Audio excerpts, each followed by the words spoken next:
नमस्कार दोस्तों, देखिए मैं आपके सामने फिजिक्स लेकर आया हूं और फिजिक्स में आपको पढ़ाने जा रहा हूं क्लास 10th यूपी बोर्ड। परिवर्तन के नियम। देखिए परिवर्तन के दो नियम होते हैं। परिवर्तन के दो नियम होते हैं। क्या कौन कौन से नियम होते हैं? पहला नियम होता है आपतित किरण। ये है आपतित किरण, इसको कहते हैं आपतित किरण। आपतित किरण तथा परावर्तित, जिस कंडीशन में आएगी वही कंडीशन से बाहर जाएगी, तथा इसको कहा जाता है परावर्तित किरण। क्या कहते हैं? परावर्तित किरण। तथा आपतन बिंदु पर खींचा गया लंब तीनों एक ही तल पर होते हैं। पहला नियम, आपतित किरण, परावर्तित किरण, आपतित किरण। ऐसे याद करिए, आपतित किरण, आपतित मतलब आने वाली, आप आओ। आपतित किरण आने वाली, परावर्तित मतलब टकरा के जाने वाली, तथा आपतन बिंदु पर खींचा गया लंब तीनों एक ही तल पर होते हैं। कहां होते हैं? एक ही तल पर होते हैं। और आपतन कोण ये होता है साइन आई, और परावर्तन कोण सदैव क्या होते हैं? आपस में बराबर होते हैं। आपतन कोण सदैव परावर्तन कोण के बराबर होता है। ये दूसरा नियम। आपतित किरण, परावर्तित किरण, परावर्तित किरण तथा आपतन बिंदु पर खींचा गया लंब तीनों कहां होते हैं भैया? तीनों एक ही तल पर होते हैं। एक ही तल पर होते हैं। दूसरा नियम क्या है? आपतन कोण सदैव परावर्तन कोण के बराबर होता है। ये देखिए, परावर्तन कोण के बराबर होता है। ये आ रहा है इस बार, ये इस बार आने का पूरा पूरा चांस है भैया। यानी कोण आई, इसको कहते हैं आपतन कोण, और ये होता है कोण आर। सदैव हमेशा क्या होता है? बराबर होता है, इक्वल होता है। आपतन कोण यानी angle of incidence is always equal to angle of reflection. आपतन कोण सदैव परावर्तन कोण के बराबर होता है। ये नियम है, और ये इस बार आने का पूरा पूरा आपका चांस है। देखिए, आप में देखिए दो प्रकार के दर्पण हैं या दो प्रकार के लेंस हैं। वही दर्पण में है, वही लेंस में है।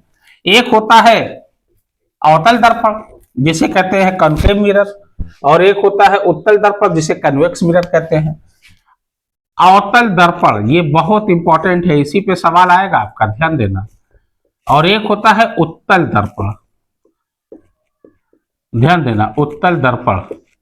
अवतल दर्पण को कहते हैं कॉन्केव मिरर इंग्लिश में, और इसको कहते हैं कॉन्वेक्स मिरर, उत्तल दर्पण को। ये है आपका, ठीक है। देखिए कॉन्केव मिरर में देखिए 6 कंडीशन होती है। मेन कंडीशन बता रहा हूं, ध्यान देना। अवतल दर्पण देखिए ऐसे बनता है, ये इधर पॉलिश होती है ऊपरी की तरफ, और अंदर की तरफ गड्ढा होता है, जिधर जो है किरण आरेख बनेगा।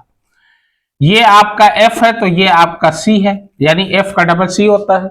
ये वक्रता केंद्र है, यहां से यहां तक की दर्पण से वक्रता केंद्र तक की दूरी कहलाती है, क्या है? कहलाती है वक्रता त्रिज्या।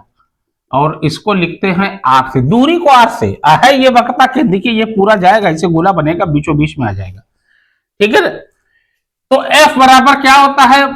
फोकस दूरी जो होती है वक्रता त्रिज्या की आधी होती है। नीचे 2 लिख दो, जिसकी लिखोगी उसी की आधी मानी जाएगी। F जो है किसकी आधी है? R की। R क्या है? वक्रता त्रिज्या है, तो R की मानी जाएगी। तो F जो है ये R का आधा होता है। इसका मतलब भाई देखिए 3 चीज है, RF2, तो 3 फॉर्मूला बनेगा। तो नीचे 1 लगा दिए, R बन जा R, तो R इज इक्वल टू क्या होता है? 2F, सीधी सी बात है। और वक्रता त्रिज्या जो होगी फोकस दूरी की डबल होगी, दुगना होगी, सीधी सी बात है, इसी से समझ लीजिए। तो देखिए इसका फॉर्मूला जो इस पे न्यूमेरिकल जो आपके आएंगे, ये होता है 1/f is equal to 1/v plus 1/u। अब UVF क्या है? F फोकस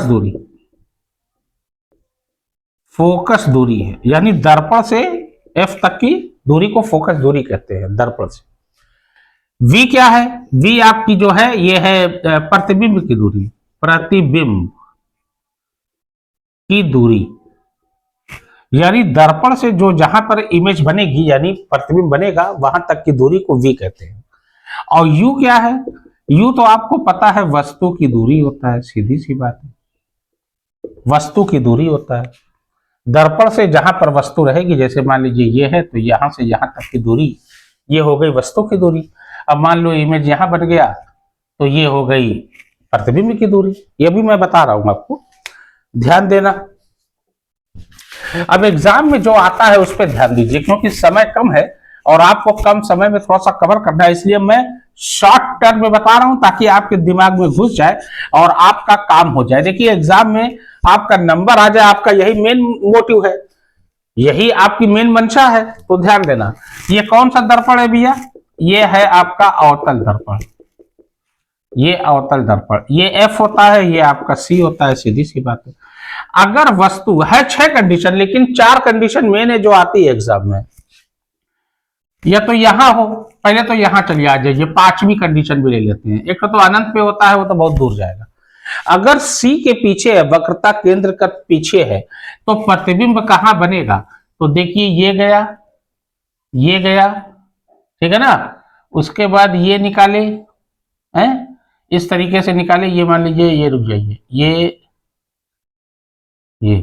और उसके बाद जो है ये इस तरीके से आएगा, सॉरी, ये इस तरीके से आके ये जो है यहां मिल गया। इसका मतलब अगर मान लीजिए, ये देखिए ये है, ये किरण आरेख है। अगर वस्तु सी के पीछे है, वक्रता केंद्र के पीछे है, तो प्रतिबिंब जो है वक्रता केंद्र और फोकस दूरी यानी फोकस के बीच में बनेगा। और इसी को उल्टे को क्या कहते हैं? उल्टे को कहते हैं, क्या कहते हैं? वास्तविक, वास्तविक तथा उल्टा बनेगा। उल्टा तो है, ये दिखाई दे रहा है, तीर का निशान नीचे है, यहां सीधा है, ये सीधा है, तथा उल्टा बनेगा। वास्तविक बनेगा, उल्टा बनेगा, वस्तु की ओर बनेगा। देखिए वस्तु इधर ही है, दर्पण के इधर। अब दर्पण के इधर बन जाए, यानी दर्पण के सामने ही बनेगा, दर्पण के सामने ही बनेगा, वस्तु की ओर, अर्थात दर्पण के सामने ही बनेगा। दर्पण, सॉरी, दर्पण के सामने बनेगा, ध्यान देना, दर्पण के सामने बना। अब इसका चिन्ह भी मैं बता रहा हूं। अगर मान लीजिए ये मान लीजिए तो हो गया आपका सी के पीछे। अगर मान लीजिए कि वस्तु जो है सी पर है, कहां पर है? वस्तु सी पर है, ये आपका अवतल दर्पण है और वस्तु ये एफ है, ये सी है, तो सी पर है। ये बहुत पूछता है, पूछ देता है, एक वस्तु जो है वक्रता केंद्र पर स्थित है, इसकी फोकस दूरी 20 सेंटीमीटर है, तो प्रतिबिंब कहां बनेगा, उसकी दूरी ज्ञात कीजिए। तो सी पर है तो सी पर ही बनेगा। और फोकस दूरी का डबल सी होता है, यानी 20 सेंटीमीटर है तो 20 पे बनेगा। ध्यान देना, ये गया, ये गया, ये गया, ये गया, दे देखिए सी पर है वस्तु, तो प्रतिबिंब सी पर ही बनेगा और वस्तु के बराबर बनेगा, वास्तविक तथा उल्टा बनेगा। ध्यान देना। और अगर मान लीजिए ये आपका अवतल दर्पण है, सपोज दैट ये आपका अवतल दर्पण है, ये आपका एफ है, ये आपका सी है। अगर मान लीजिए यहां बीच में आ गया, जैसे जैसे नजदीक जाएगा प्रतिबिंब पीछे होता जाएगा, ये गए, ये गए, ये गए, ये गए, देखिए ये बना। अगर बोलेगा वस्तु सी और एफ के बीच में है, यानी वक्रता केंद्र और फोकस दूरी के फोकस के बीच में है, तो प्रतिबिंब वक्रता केंद्र के पीछे बनेगा, वास्तविक बनेगा, उल्टा बनेगा। ध्यान देना। और अगर मान लो एफ पे है तो वो तो अनंत में जाएगा, क्योंकि पैरेलल हो जाएगा। एक आखिरी कंडीशन जो सबसे मेन कंडीशन है अवतल दर्पण में, जो हर साल लगभग एग्जाम में आती है, उस पर ध्यान दीजिए। लगभग हर दूसरे तीसरे साल एग्जाम में जरूर आती है, ये 100% आती है, ध्यान दीजिएगा थोड़ा सा।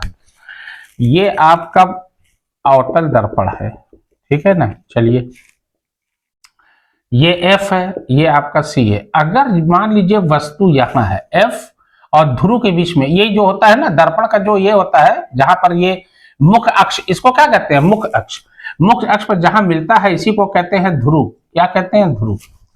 अगर मान लीजिए वस्तु एफ और ध्रुव के बीच में, यानी दर्पण और एफ के बीच में, तो प्रतिबिंब कहां बनेगा? अब देखिए मजा, अब देखिए इसको तो कहीं से ले ही नहीं जाएंगे, यहां से ले जाएंगे। देखिए इधर चौड़ा होता जा रहा है तो आगे और भी चौड़ा होगा, मिलना है नहीं। तो जब एक तरफ चौड़ा होता है तो एक तरफ तो मिलने की गुंजाइश है, कोन की तरह जैसे ये। तो ये आगे बढ़ाइए, ये आगे बढ़ाइए,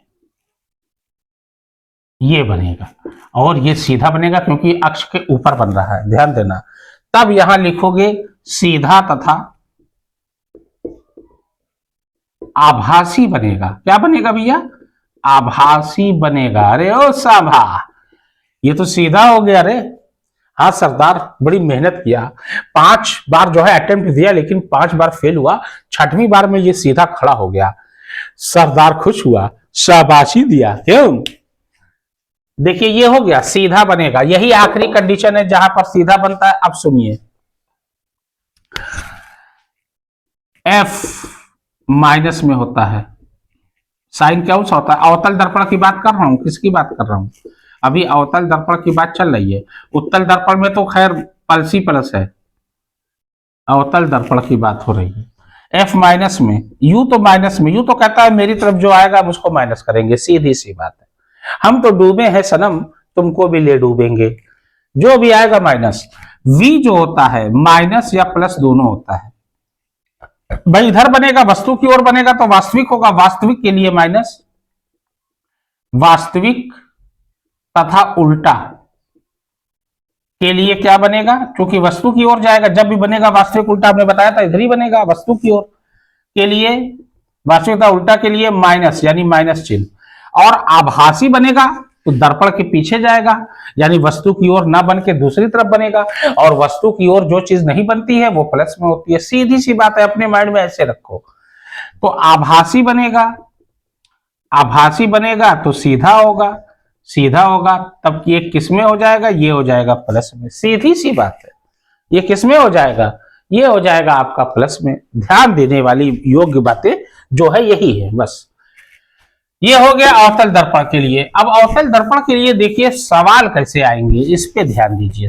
मैथ कहता है, फिजिक्स कहती है, कुछ भी करिए, सवाल पे फर्क ना पड़े। थोड़ा सा ध्यान दीजिए बस। देखिए कैसे बन रहा है, देखिएगा। मान लीजिए एक क्वेश्चन है, मैं अपने मन से दे रहा हूं। चलिए, एक अवतल दर्पण, एक अवतल दर्पण की फोकस दूरी 20 सेंटीमीटर है। कितनी है भैया? 20 सेंटीमीटर है। ठीक, वस्तु वक्रता केंद्र पर स्थित है। अब देखो मजा, वक्रता केंद्र पर स्थित है। प्रतिबिंब की दूरी, प्रतिबिंब की दूरी तथा प्रकृति बताइए, तथा प्रकृति बताइए। अब ये है आपका क्वेश्चन। अब ध्यान दीजिए भैया, असली मजा तो अब आएगा। अरे ओ सरदार, ये क्या हो रहा है? सांभा कालिया तो कहता था कि 2 थे, ये दूसरा कहा? अरे फौजी नंबर 2, अरे फौजी नंबर 2 आता है कि मारू तेरे यार की खोपड़िया में। रुक जाओ। देखिए ध्यान दीजिए, अवतल दर्पण है, फोकस दूरी 20 सेंटीमीटर, वक्रता केंद्र पर स्थित है वस्तु। ये है आपका अवतल दर्पण, ये है आपका एफ, यहां से यहां तक की दूरी 20 सेंटीमीटर आपकी दी। वक्रता केंद्र एफ का डबल होता है, इसका मतलब वस्तु यहां है तो यहां से वस्तु तक की दूरी हो जाएगी 40 सेंटीमीटर। नहीं दिया रहेगा, बस ताऊ से बता देना, क्योंकि वक्रता त्रिज्या ये क्या होता है, यहां से यहां तक देखिए वक्रता त्रिज्या होता है, वक्रता 80 तक, 80 तक की दूरी को आर से लिखते हैं। आर क्या है? 40 सेंटीमीटर। ये वस्तु भी यहीं पर है तो यू भी 40, सीधी सी बात है। तो लिखोगे दिया है। देखिए फिजिक्स या मैथ में पहले दिया है लिख लो। एफ कितना है? -20 लिखोगे। पूछो क्यों? क्योंकि अवतल दर्पण में एफ इधर ही है और वस्तु की ओर कोई भी चीज रहेगा वो माइनस में होगा, और ये एफ माइनस में हो गया। यू आपका 40 है, -40। यू तो खैर माइनस में रहता ही, वो तो कहता है कि हम माइनस में हैं, घाटे में तो चल ही रहे, जो मेरे पास आएगा उसको भी घाटे में कर देंगे। यानी हम सोने के उठावेंगे तो मिट्टी कर देंगे।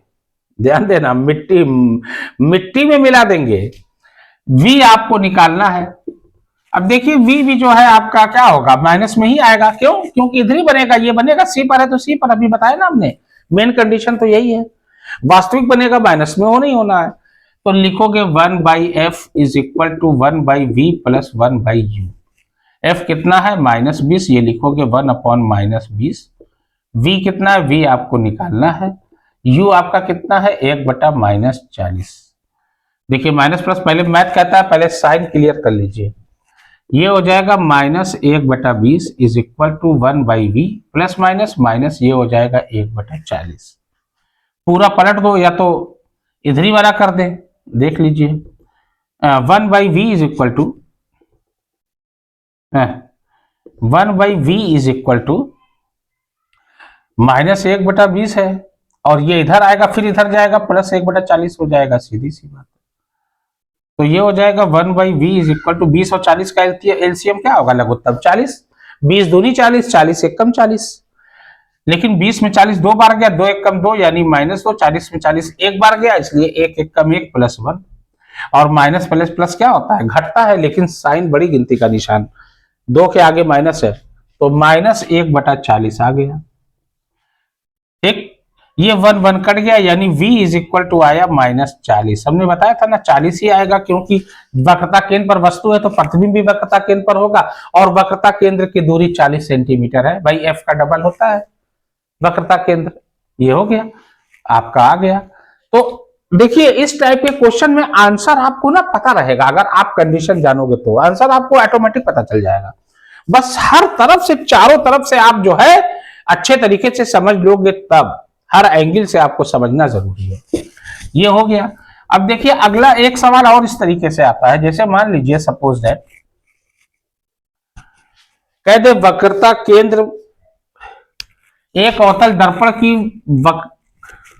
वक्रता, एक अवतल दर्पण की वक्रता त्रिज्या कह दे 30 सेंटीमीटर है। ये लीजिए वस्तु, इसको हटा दीजिए, 30 सेंटीमीटर है। अब ध्यान देना, वस्तु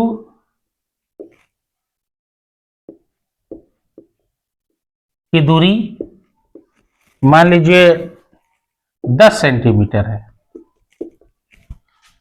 प्रतिबिंब की स्थिति एवं प्रकृति बताइए। प्रतिबिंब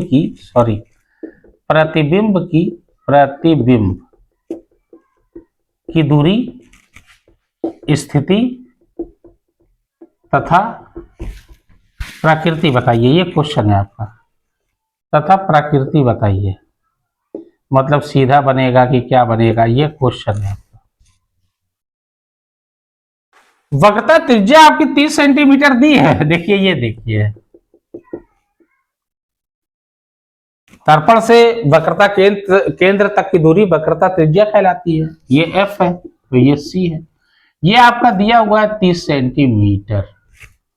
जब ये 30 है यहां तक, ध्यान देना, यहां दर्पण से यहां तक की दूरी, तो f होगा 15 सेंटीमीटर। सीधी सी बात है भाई। f क्या होता है, f जो होता है r का आधा होता है, वक्रता त्रिज्या का आधा, 15 हो गया। वस्तु 10 सेंटीमीटर, यानी यहां है वस्तु, और यही एक ऐसी कंडीशन होती है जहां पर प्रतिबिंब सीधा आभासी बनता है, यानी प्लस में आएगा। देखिए कैसे आएगा, देखिए इसका किरण आरेख मैं खींच के आपको बताता हूं। सबसे पहले आप किरण आरेख समझिए, इसका बहुत इजी होता है, थोड़ा सा आप ध्यान दोगे काम हो जाएगा आपका। ये है, ये देखिए, ये क्या है f, ये है c। ठीक, वस्तु यहां है, वक्रता त्रिज्या 30 सेंटीमीटर है, ये 15 है। अब देखिए, देखिए ये देखिए, अभी जो हमने बताया था कंडीशन, ये इधर मोटा होता जाएगा, ये बना, क्या बना, इसकी प्रकृति क्या होगी, सीधा तथा आभासी बनेगा। सीधा तथा आभासी, इसको इंग्लिश में कहते हैं वर्चुअल एंड डायरेक्ट। सीधा तथा आभासी बनेगा। वस्तु से बड़ा बनेगा, वैसे काफी एनलार्ज यानी काफी बड़ा, वस्तु से बड़ा बनेगा। वस्तु से बड़ा बनेगा। वस्तु देखिए छोटी है, प्रतिबिंब बड़ा है। ठीक, अब देखिए इसका फॉर्मूला क्या होता है, 1/f is equal to 1/v plus 1/u। सीधी सी बात। ठीक, f कितना है, 15 है। अब ये हो गया -15, क्योंकि f अवतल दर्पण में f माइनस में होता है। v निकालना है आपको, u तो खैर माइनस है ही ऑलरेडी। u कितना है भैया, u जो है 10 सेंटीमीटर है, ये रख दिया -10।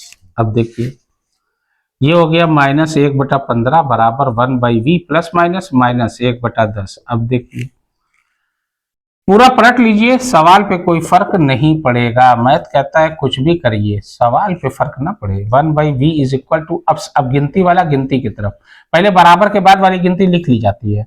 अब जिसको ट्रांसफर किया जाएगा यानी पक्षांतर किया जाएगा, उसका साइन बदलेगा, उधर जाएगा, -1/10 इधर जाएगा, +1/10 हो जाएगा। ये देखिए ये हो जाएगा 1/v इज इक्वल टू, अब जब भी बटे में गिनती हो माइनस प्लस का साइन हो, चाहे माइनस हो या प्लस हो, आगे पीछे कहीं भी हो, तब नीचे वाले का यानी हर का लघुत्तम लिया जाएगा। 15 और 10 का लघुत्तम 30।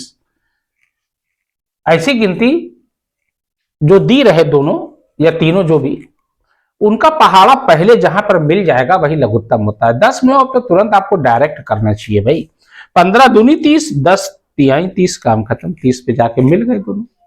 15 में 30 दो बार गया, इसलिए 2 एकम 2 -2। 10 में 30 3 बार गया, 3 एकम 3 +3, क्योंकि यहाँ प्लस है। 1/v बराबर माइनस प्लस घटता है, साइन बड़ी गिनती का, 3 बड़ा है, 3 के आगे प्लस है, 1/30। ये 1 कट गया, यानी v बराबर कितना आया, 30 सेंटीमीटर। हमने बताया था ना v प्लस में आएगा, क्योंकि यही एक कंडीशन होती है जहां v प्लस हो जाता है। दिमाग लगाइए, बस कहने का ये मतलब है। हो गया आपका, इसी प्रकार से आप करोगे, कहने का ये मतलब है। ठीक, देखिए अब उत्तल दर्पण की जहां तक बात है, उत्तल दर्पण में तो भैया हमेशा जो है क्या होता है, हमेशा जो है उत्तल दर्पण में सदैव प्रतिबिंब जो है सीधा आभासी बनता है। छोटा बनता है लेकिन सीधा और आभासी बनता है। ये देखिए उत्तल दर्पण है, ये देखिए गड्ढे की तरफ पॉलिश है, उभरे की तरफ है, ये हमेशा इधर बनेगा। देखिए उत्तल दर्पण में ध्यान देना, उत्तल दर्पण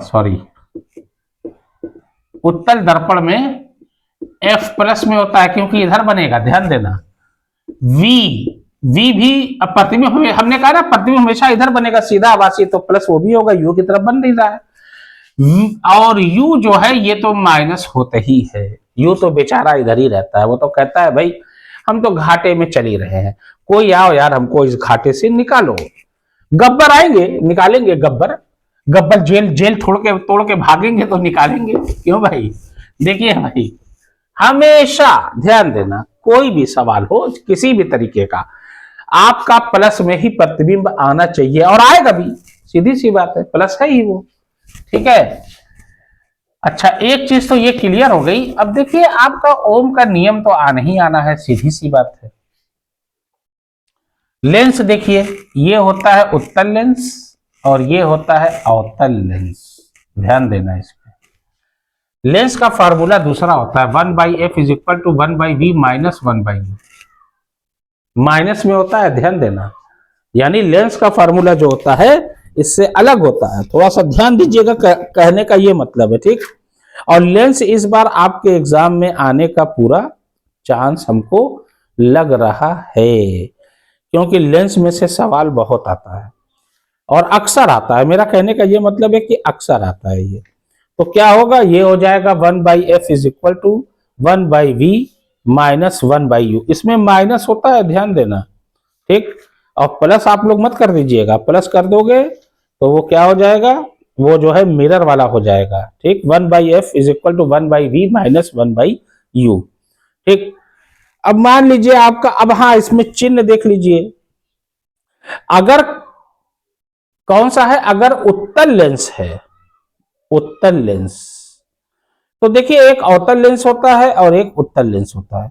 पहले हम अवतल लेंस की बात कर लें, या उत्तल, जो भी करना है आप जो है हम आपको बता देते हैं। ठीक है, देखिए उत्तल लेंस में f प्लस होता है, इसमें f प्लस होता है, इसमें F माइनस होता है, U तो बेचारा माइनस है ही। अब बाकी कंडीशन V की रही, V तो उस पर डिपेंड करेगा कि आभासी बनेगा कि सीधा बनेगा कि वास्तविक बनेगा, वो उसके ऊपर डिपेंड करेगा। जो कंडीशन मिरर की अवतल दर्पण में होती है ना, वही कंडीशन जो है उत्तल लेंस में होती है। ध्यान रखो, मैं बार बार कह रहा हूं, 6 कंडीशन इसमें भी होती है। ठीक है, हो सकता है इसमें से एक आध सवाल आपका एग्जाम में आ जाए, वैसे उम्मीद तो कम है, लेकिन उत्तल लेंस पे सवाल आ सकता है, ये अक्सर आता है, ये कहने का मेरा ये मतलब है। तो उत्तल लेंस में एक सवाल जो है मैं आपको स्पष्ट रूप से बता दूं, 20 सेंटीमीटर पर मान लीजिए वस्तु, 25 सेंटीमीटर एक वस्तु कहां है, 25 सेंटीमीटर पर है। कहां पर है, 25 सेंटीमीटर पर, 25 सेंटीमीटर पर स्थित है। ठीक है, एक वस्तु 25 सेंटीमीटर पर स्थित है। अच्छा, और इसकी फोकल लेंथ यानी फोकस दूरी कितनी है, फोकस दूरी 10 सेंटीमीटर है, 10 सेंटीमीटर है। अच्छा, अब इसको कह रहा है कि वो प्रतिबिंब की दूरी ज्ञात कीजिए और आपको क्या करना है, इसका जो है इमेज फॉर्मेशन भी करना है। ठीक है, चलिए भाई हम करके दिखाते हैं। V आपको निकालना है, और V क्या होगा इसमें, V जो है इसमें प्लस में जाएगा, क्योंकि इधर बनेगा, वस्तु की ओर ना बने इधर बन जाए बस। ध्यान देना, जो भी चीज वस्तु की ओर ना बन के उधर बनेगी वो प्लस में ही रहेगी। एक चीज को हमेशा नोट कर लेना, फॉर्मूला होता है 1/f is equal to 1/v minus 1/u। ध्यान देना, चूंकि उत्तल लेंस है, अरे सॉरी यहां लिख दें, प्रतिबिंब की दूरी ज्ञात कीजिए, प्रतिबिंब की दूरी ज्ञात कीजिए। उत्तल लेंस है भैया, हम बार बार कह रहे हैं, उत्तल लेंस में F प्लस होता है। F कितना है, 10 है, 1/10 रखा। V आपको निकालना है, V तो प्लस रहेगा ही क्योंकि उधर ही बनेगा। वस्तु की ओर ना बना उधर बना, काम खत्म, चाहे वो वास्तविक हो चाहे, अब देखो ध्यान दो, अभी मैं बताता हूं। माइनस U कितना है आपका 25, तो ये हो गया -25, ये हो गया 1/10 is equal to 1/v minus minus plus 1/25। पलट लो, 1/v प्लस 1/25 बराबर 1/10। पूरा पलटोगे सवाल पे कोई फर्क नहीं पड़ेगा, 1/10, ये प्लस इधर जाएगा माइनस 1/25। चलो 10 और 25 का लघुत्तम 50, 10 पचे 50, 5 बार गया भाई, 10 पचे 50, 25 दूनी 50, 50 पे जाके मिल गए, 5 बार गया, 5 एकम 5, 25 दूनी 50, 2 बार गया। देखिए प्लस में आ रहा है भी, 5 में से 2 गए, 3/50, 3v बराबर, बराबर में तिरछा गुणा होता है, 3 में 20 किया 3v, 50 एकम 50, तो v बराबर ये हो जाएगा 50/3, तो v बराबर ये हो जाएगा 16, 16 3 48.67 लिख दीजिए, 66 आएगा, 67 सेंटीमीटर, ये हो गया।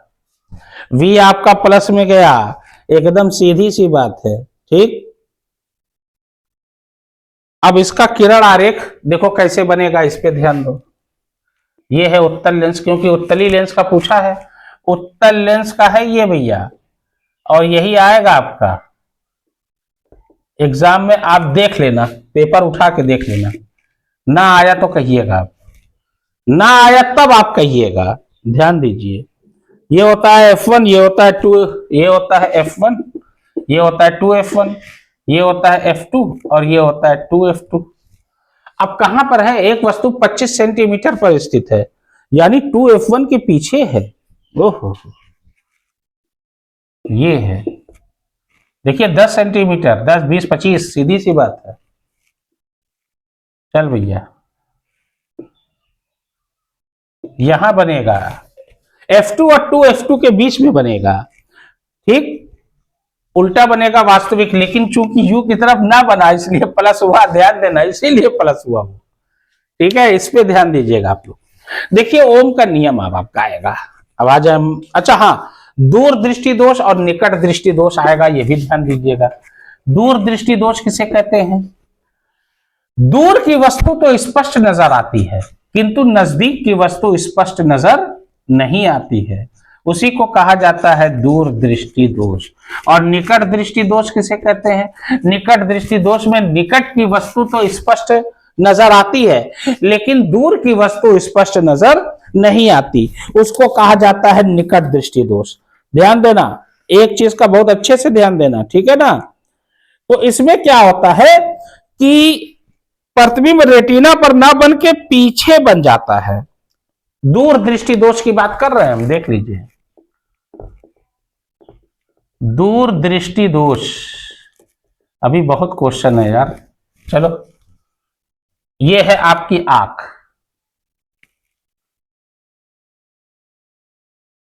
ये अंदर तो आपके उत्तल लेंस होता है। दुनिया का हर व्यक्ति पैदा हुआ उसकी आंख के अंदर उत्तल लेंस होता है, एकदम तय मान लीजिए। तो जाहिर सी बात है, मान लीजिए ये गया इस तरीके से, ये तो आपका वो है मुख्य अक्ष मान लीजिए। अब ये गया और ये ऐसे निकल गया, ये गया, ये ऐसे निकल गया। ये देखिए रेटिना के पीछे बना। दूर दृष्टि दोष की बात कर रहे हो रही है। दूर दृष्टि दोष में रेटिना के पीछे बनेगा प्रतिबिंब। तो इसको सही करने के लिए दूर की वस्तु तो स्पष्ट नजर आएगी। इसमें देखो ऐसे लिखोगे, दूर, देखिए सिनॉप्सिस बना के लिखो, दूर की दृष्टि स्पष्ट, सिनॉप्सिस बनाओगे, हेडिंग दोगे, स्पष्ट ऐसे लिखना, ऐसे ये स्पष्ट नजर आती है।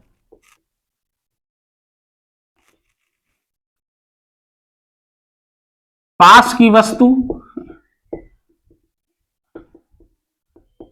स्पष्ट नहीं नजर आती या नजर नहीं आती, स्पष्ट नजर नहीं आती है, स्पष्ट दिखाई नहीं देती है, लिख दो, दिखाई नहीं देती है ना। अब इसको दूर करने के लिए क्या चाहिए? इसको दूर करने के लिए हमको एक उत्तल लेंस का यूज करना पड़ेगा। उत्तले लेंस लगेगा तभी दूर होगा मामला भैया। ये तो अंदर यही है, ये लगेगा उत्तल लेंस, ध्यान देना, ठीक है ना। ये तो मुख्य अक्ष हो गया मान लो, ये ऐसे गया मान लो, ये देखिए यही रेटिना है। ये क्या है? रेटिना। रेटिना पर बन जाएगा तो प्रतिबिंब आपको स्पष्ट नजर आएगा, ये आपका सही।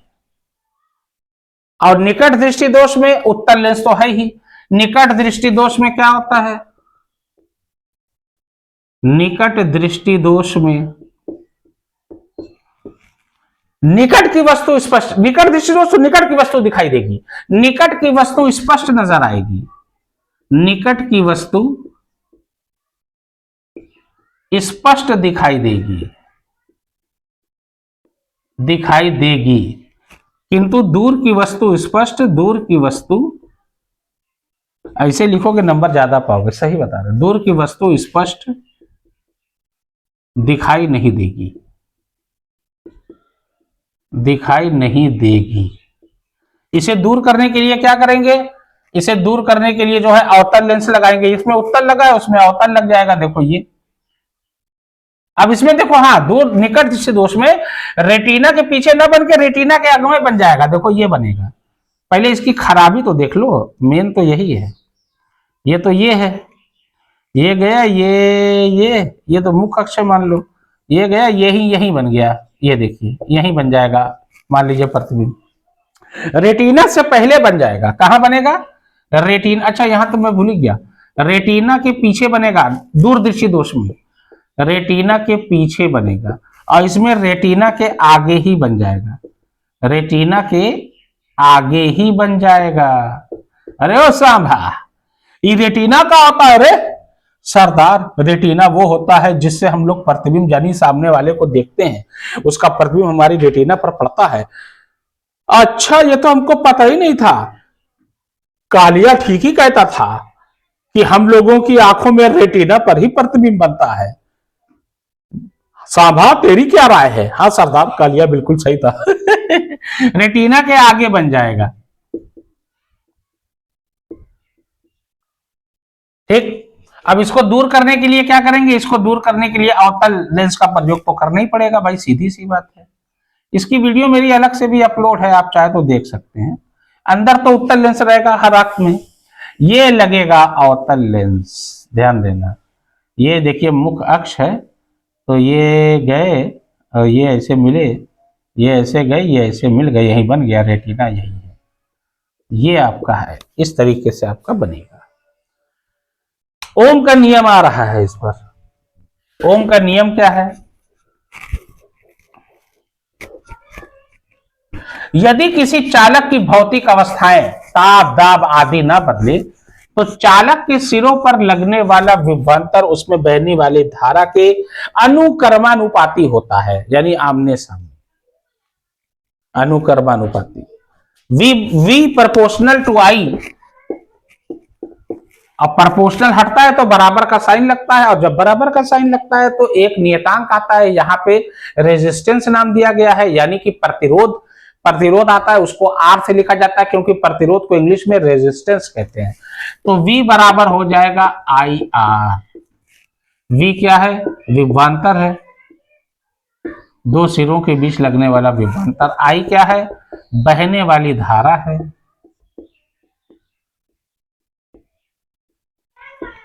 और R क्या है? प्रतिरोध, चालक का प्रतिरोध, ऐसे लिखोगे, चालक का प्रतिरोध। अब किस पे डिपेंड करता है? उसकी लंबाई पे, उसके क्षेत्रफल पे डिपेंड करता है। चालक का प्रतिरोध, जितना चालक का प्रतिरोध ज्यादा होगा उतना ही धारा को। प्रतिरोध का काम क्या होता है? धारा की गति को रोकना।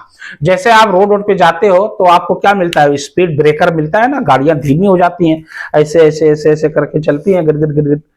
तो वैसे ही ये करता है, ये देखिए, इसीलिए इसका निशान देखिए ऐसे होता है, ये स्पीड ब्रेकर की तरह। आरी का निशान देखिए स्पीड ब्रेकर का, वैसे ये ऐसे ऐसे भाई धीरा हो ही जाएगा। अब धारा ऐसे सीधे बह रही है, अब कहा ऐसे ऐसे आ गई तो धीरे हो जाएगी। अब रास्ता उसका जो है उबड़ खाबड़ हो गया, तो उबड़ खाबड़ हो जाता है, जिससे जो है वो क्या करता है?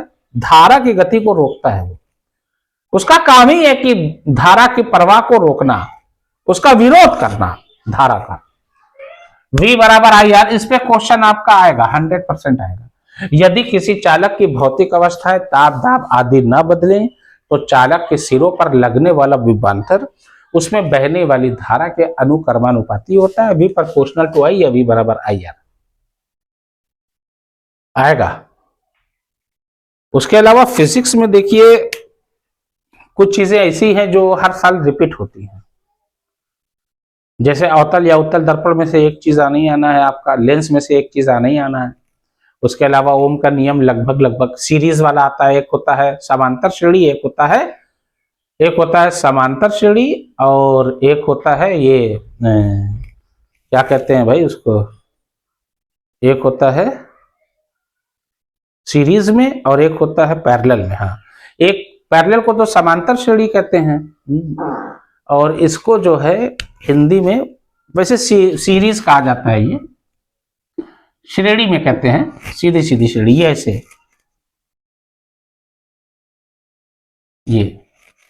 ये सीरीज में हो गया। और एक होता है जैसे मान लीजिए ये हो गया, और उसके बाद जो है ये हो गया, इस तरीके से हो गया, मान लो ये समांतर श्रेणी होती है।